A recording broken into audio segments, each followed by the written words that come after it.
हैन, यो त सपना पार्टी जस्तै भयो त। जहाज सिधै खेतमा झर्छ के।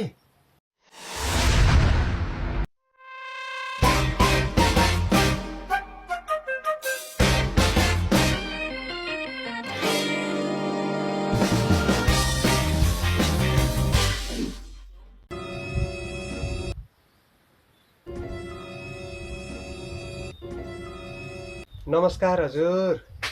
नमस्कार, मैले दाइले त चिनिन नि। ए म चाहिँ यो ठाउँको उम्मेदवार हुँ।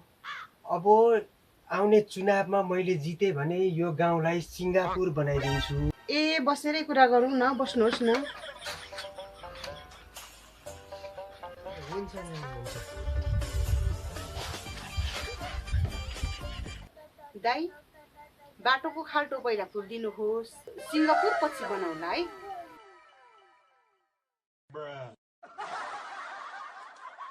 सुन न बहिनी, त्यति मात्र कहाँ हो र। मैले जिते भने हरेक युवालाई जागिर, फ्री वाइफाई, बिहान उठ्ने बित्तिकै सेलरी आउँछ। होइन हौ दाइ, कसरी यो सेलरी चाहिँ उठ्नु बित्तिकै? अनि काम?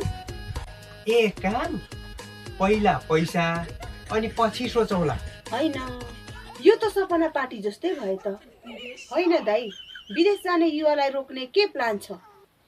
हेर बहिनी, मैले जिते भने विदेश नै गाउँमा ल्याइदिन्छु। दुबई, कतार, साउदी, मलेसियामा भएको त्यहाँको मान्छेहरू यहाँ गाउँमा आएर काम गरून् उनीहरूले। यो सब कसरी दाइ?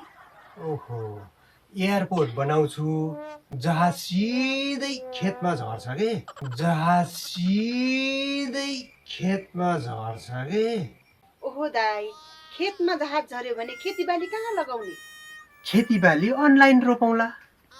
खेतीबाली अनलाइन रोपौँला। दाइ, चुनाव अघि नेताहरूको कुरा धेरै हुन्छ, बरु भन्नुहोस् जितेपछि चाहिँ के हुन्छ? ए जितेपछि मिटिङ, प्लानिङ, थिङ्किङ यस्तै हुन्छ नि। अनि काम चाहिँ? दाइ, हामीलाई यस्तो ट्रेलर होइन, काम चाहिन्छ। तपाईँहरूले साथ दिनुभयो भने म धेरै कामहरू गर्नेछु। ल साथीहरू, यस्तो यस्तो भिडियोहरू हेर्नको लागि लाइक, सेयर अनि कमेन्ट गरेर भन्नुहोस् कि बाचा होइन, काम चाहियो।